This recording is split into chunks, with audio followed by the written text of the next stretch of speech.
Live stream, everyone. I just found out through Twitter that Bishop Burbage of Arlington, Virginia, has canceled a number of Latin Mass locations. So let's go through his decree.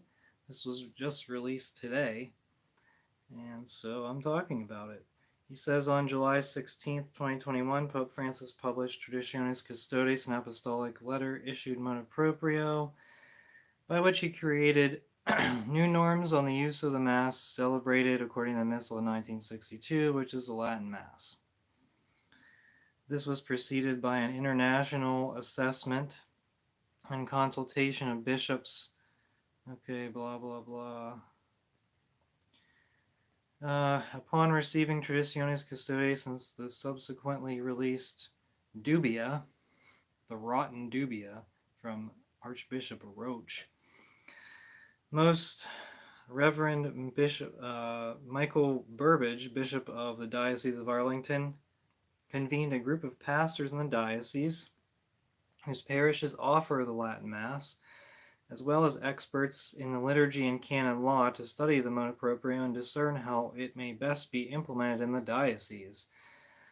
So basically, all right, bringing in Latin Mass priests and some PhDs and some leftist PhD people and that hate the Catholic faith. He said this group offered recommendations to Bishop Burbage. Well, I don't know who released this. I don't know who released this. Did Bishop Burbage write in third person? I don't know. Probably his secretary or whatever. This group offered recommendations to Bishop Burbage. Consequent to these recommendations, Bishop Burbage is now publishing an instruction that ensures regional availability of the Latin Mass in the Diocese of Arlington. Okay, so I'm sure the Latin Mass priests would say, hey, let's not cancel the Latin Mass. So who else recommended this? Okay, so it says, since the publication of Traditionis Custodes, Bishop Burbage has consistently emphasized 2 points. First, the Diocese of Arlington will be obedient to the Holy Father's directives, working toward unity in our use of liturgical rites. It means he wants to cancel the Latin Mass. Because whenever they talk about unity, it's not about the Catholic faith, it's about stomping out the Latin Mass. And that's what they've used this buzzword for. Obedience. Sola obedientia. Through obedience alone, you will be saved. And what type of unity does an Ad Orientem Novus Ordo have with the ones in Chicago? With the clown masses or whatever garbage masses that they're saying, not licit masses, that's for sure. So what's the unity with that? And there is actually, this isn't, it's not in this diocese, but in another diocese in Virginia, I believe it's the Richmond Diocese, they have a split parish that's split between the Anglicans and the Catholics, and they have the services one after another, and immediately following each other, and one immediately following the other one is that if you go to a Novus Ordo that's set Ad Orientem, like a Father Richard Heilman Novus Ordo, does that have unity with this Anglican Novus Ordo? Obviously not. So anyway, unity, that's fake. Okay. Just a buzzword to stomp out the Latin Mass. I think I've established that, and I think you agree with me.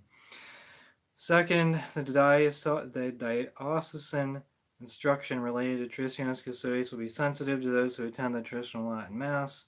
This has been evidenced by Bishop Burbage submitting a request for dispensation from Traditionis Custodes to the Dicastery for Divine Worship and the Discipline of the Sacraments. Red flag. Don't ask. Ask for forgiveness, not permission. Makes sense, doesn't it? Hey, Pope Francis, I know you hate the Latin Mass. Can I please have a dispensation? Archbishop Roach, I know you hate the Latin Mass. You've expressed that. You've expressed your hatred for the Catholic faith. Can you please give me an exemption from your rotten decree? Yeah, of course. Of course I will. That's what he's going to say, right? Consequently, 3 parishes were granted permission to continue the celebration of traditional Latin Mass in their parish churches for a term of 2 years. Okay, this is talking about like parish churches versus whatever they say, like some ghetto or whatever. Have them have it in like a gymnasium or a hotel room or something like that. Have them have the Latin, or tell them to have the Latin Mass in some church that's not approved by the diocese. Okay. Anyway, he says in total, 8 of the 21 current locations throughout the Diocese of Arlington will have a traditional Latin Mass available for approximately 2.5% of local Mass attending Catholics who prefer this liturgical form. And people on Twitter were kind of upset about this statement. So he closed 13 locations. Oh, we're so merciful that we will give you 8 of the 21 locations. Oh, really? Wow. Okay. Approximately 2.5% of Mass attending Catholics who prefer this liturgical form, and people called out this dishonesty and said, "Hey, if you would have promoted it, then people would actually know it exists." Oh, are we back? Okay, we're back. How many of the Mass times are convenient for these people? Most of them are not. Sometimes they're in the afternoon. Sometimes they're on a Sunday evening. It's kind of like, okay, don't get in the way of the parish.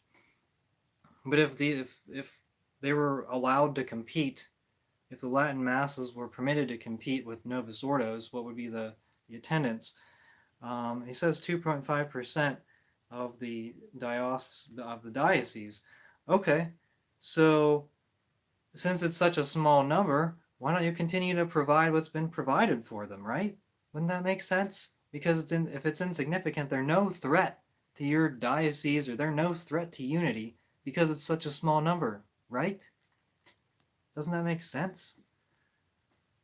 Okay, so he lists the 8 churches where the Latin Mass will be celebrated, and one is actually in Front Royal, which is very interesting because that's where the SSPX chapel is located.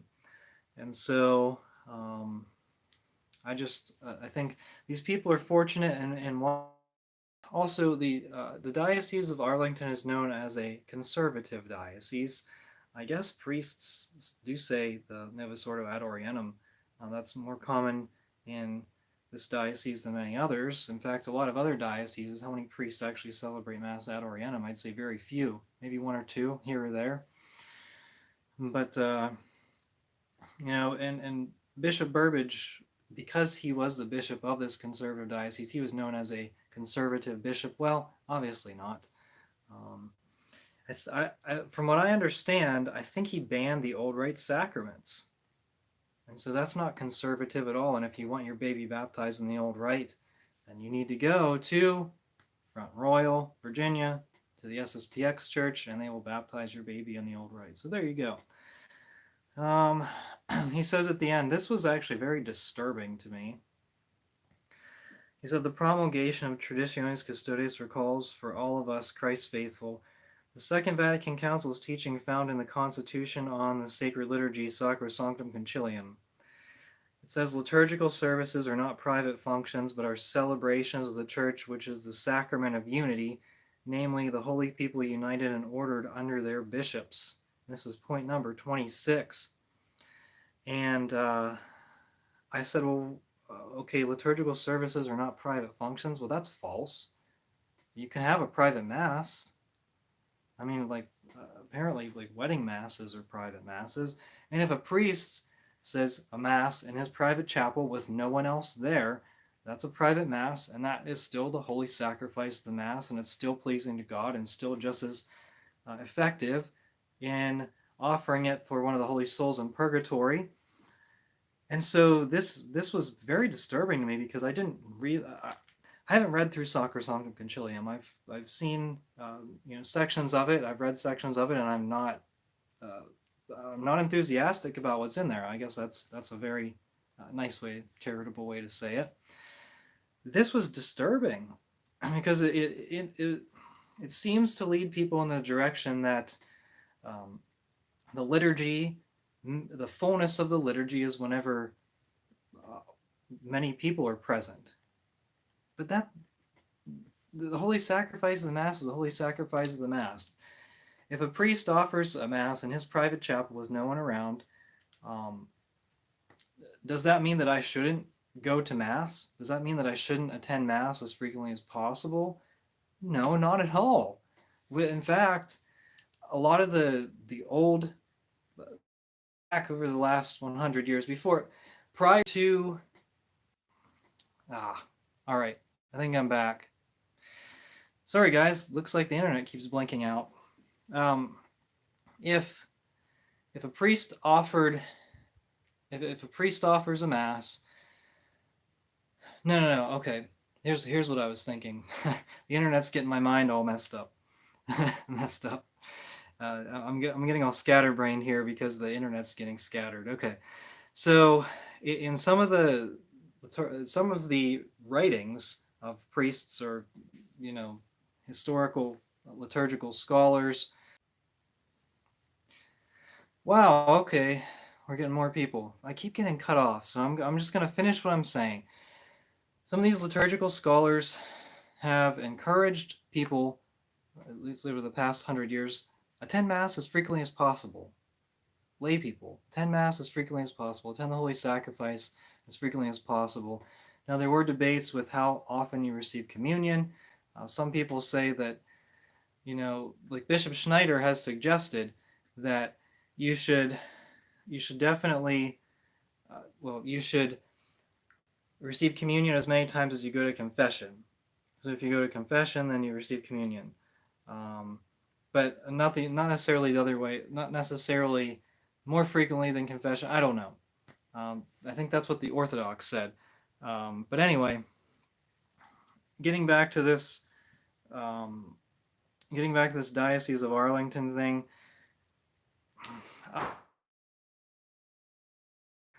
And I think, I don't know, are the bad guys going to pressure some of the bishops on the fence? Like, that the Diocese of Arlington borders the Archdiocese of Washington, D.C.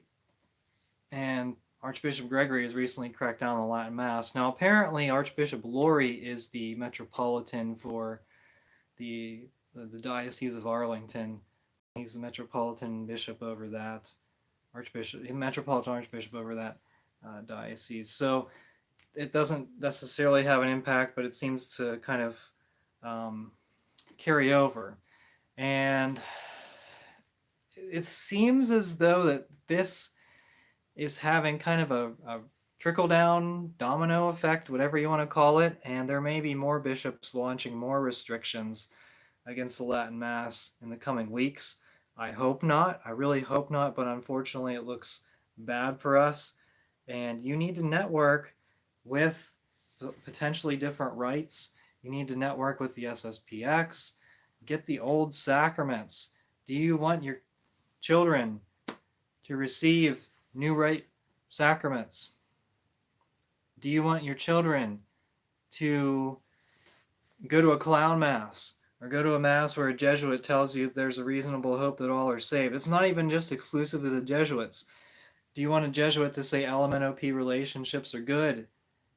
Do you want to hear that at Mass? I don't think so. Okay, comments. Abigail, thank you for joining the live chat. And thank you everyone for joining the live stream. She says, our monastery in Charlestown has a young priest. Oh.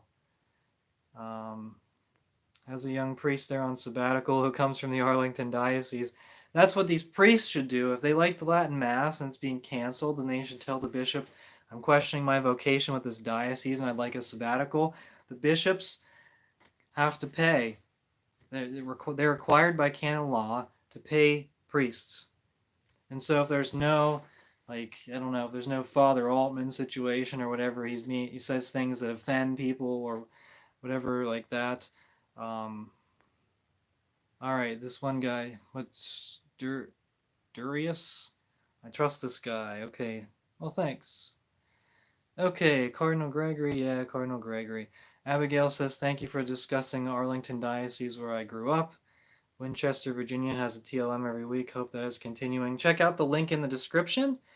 It tells you of the list of parishes that are continuing. And if you have any further comments, let me know. No clown mass. Jesus is not my bozo. Bishop Bozo. Clown mass. Yeah, I think that's the problem. That's a real problem. I use the clown mass as an example, but even like once you attend the Latin mass, I mean, if just your typical Novus Ordo just does not, it just doesn't cut it. You know, even the low mass for Novus Ordo where there's no music, which is good. You know, um, we don't want to hear any of those songs, but even the low mass, it's just, you know, the SSPX Crisis in the Church series, the one priest, he said the Novus Ordo is short. If you skip the sermon, you can say probably a 15-minute Novus Ordo. Now, I think it would actually take longer for the Eucharistic ministers to come up, and then you distribute communion to them and hand out the ciborium to them, and then they distribute communion and they come back up and do their thing. And but I think, you know, if you skip the sermon, you can make it go pretty fast. If you have some speedy petitions, like, you know, the prayers of the faithful, that's a good thing about the Latin Mass. I mean, we don't have them. But they could say, we pray for, like, you know, we pray for pro-life. We pray for an end to abortion. Okay. But what they do is they say, well, we pray for an end to abortion. And you can just cut it off there and say, Lord, hear our prayer. Okay. But then you could also say, we pray for an end to abortion. We ask that all people in the pro-life movement have respect for all life, and just go on and on and on. And that's sometimes what they do. They have full paragraphs for all these 7 petitions or whatever. Someone said it was like 4 or 5, and I was like, no, it's definitely at least like 7. I don't know. I'm not a Novus Ordo liturgical expert, but the living purgatory. The polka masses here are terrible. The Indian priests can't even not laugh during the polka mass. Oh, the priests from India. And you know what? Those people, the people from India. Have you ever noticed? Like, I've met several people from India, and most of them are very serious. Now, I knew one. I knew a lot of professors from India. And one was actually more of like a practical joker. You know, he would have a very sarcastic like sense of humor, and you couldn't tell when he was joking right away. But then sometimes he was, and then he, you know, it was pretty funny. He was a really cool guy. But et cum spiritu tuo is my mantra at mass. There you go. Okay, excellent. So yes, sarcastic. Some of them can be. They have a very sarcastic sense of humor, but Indians are very serious. Indians, I'm talking about people from India, not the ones like Pope Francis was visiting. That's actually very politically incorrect, so hopefully I'm not targeted. But I'm kind of fired up today about this, and I don't have a whole lot to say about it. I mean, there's not much we can do, and as I always say, you know, I have general recommendations for you, but you know what's best for you, and I can't say go to a Byzantine Rite liturgy whenever that's maybe the closest one's 2 hours away. Um, I don't know. Is the Institute of Christ the King among them? What, the 13 parishes? I don't think, if he's not canceling all Latin masses, then he wouldn't be canceling the Institute. So certainly not. I don't know. Is the Institute in the in the Diocese of Arlington? I don't know. I'm not familiar necessarily with the geography there. But as far as I know, none of the Institute parishes or the FSSP parishes have been canceled in the United States. It looks like the one in Chicago could be as of Monday. That's another thing. Thank you for sticking with me on the live stream. because that's another big topic here. What's going to happen on Monday? August 1st is whenever the rumor, and this is still a rumor, there is no documentation for it. Father Z referenced it. Um, LifeSite News posted an article about it, but they didn't have any hard documentation. They just had information from a parishioner in Chicago that Supich is issuing an ultimatum to the Institute of Christ the King, get out as of August 1st. So without there being an official document, I don't I don't know what's going to happen. I think the Institute's going to force Cardinal Supich's hand. I think they're going to say, all right, we're just going to stay here and continue to say Mass for the faithful until you issue a document. And then if he issues a document, expect resistance. I hope a lot of resistance, because it seems like people aren't willing to fight, and we need fighters. We definitely need people who are going to push back. I think the best case scenario, if the Institute isn't ready to fight this, it would be that they rent out their church to the SSPX. And Supich doesn't get any money. And the Institute ends up it's kind of a win-win situation for the Institute. I don't know. I think that would be great. That's not that's not a rumor that I've heard. That's just a suggestion that I have. I hope that they consider that. But anyway, that's it. I really appreciate you guys on the live stream watching this video. And an SSPX, there is an SSPX parish in Chicago. I believe the church is kind of small though. And so if they would rent out the Institute's, if they would rent out the Institute's parish, which the Institute owns, then Cardinal Supich could do nothing about it. And they're basically already banned from the Archdiocese anyway, so why not just stick it to him? I mean, he's going to lose them. He's thinking that he's going to get this traditionalist money, but no, you won't. Hopefully not. And then he's going to have to rely more and more on that government money. And you know what that does, right? It gets you back where you started, and it loses parishioners. I'm spoiled with having canons nearby. Good. My Archbishop is Coeur d'Leon. Oh, you're from the San Francisco Archdiocese. Well, welcome. Glad to have you. Who balances tolerance and respect for TLM with liturgical innovation in music. Yeah, he hasn't done anything. And I think that's another thing to mention. Living Purgatory says our priest in Chicago comes from, our SSPX priest in St. Paul comes from Chicago to say Mass. Yeah, they have priories. Okay, that's another thing, is bishops like Coeur d'Leon, Archbishop Coeur d'Leon has not destroyed the Latin Mass. There have been a number of other bishops who haven't done anything about it, including the ones that may not be the likely suspects, like Archbishop Vigneron in Detroit. That's one who hasn't done anything to shut down the Latin Mass, as far as I know. Cardinal Dolan is another one. He hasn't done anything that I've heard of about the Latin Mass. Now, people are saying, well, watch for him. Watch for him, maybe. I don't know that O'Malley has done anything in Boston. Correct me if I'm wrong. Leave a note in the comments. I think some of them have. I haven't been paying attention to every single diocese, every single archdiocese, but it seems as though some came down really hard. The ones who are particularly rotten came down pretty hard, I think.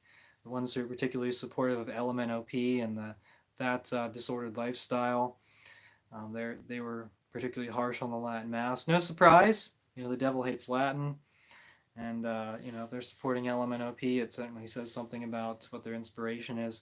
Got my St. Benedict hat on here, and I wonder if they'd be repulsed to see this hat. I don't know. It's a curious thing. I might want to take it out sometime and just go walking with it and see what if anyone reacts. It's more of a Catholic identifier than anything else. Anyway, I've been going on for a long time, so everyone, thank you so much for watching this video. Do what you need to do, and until next time, we are the laity, and we will not be silent.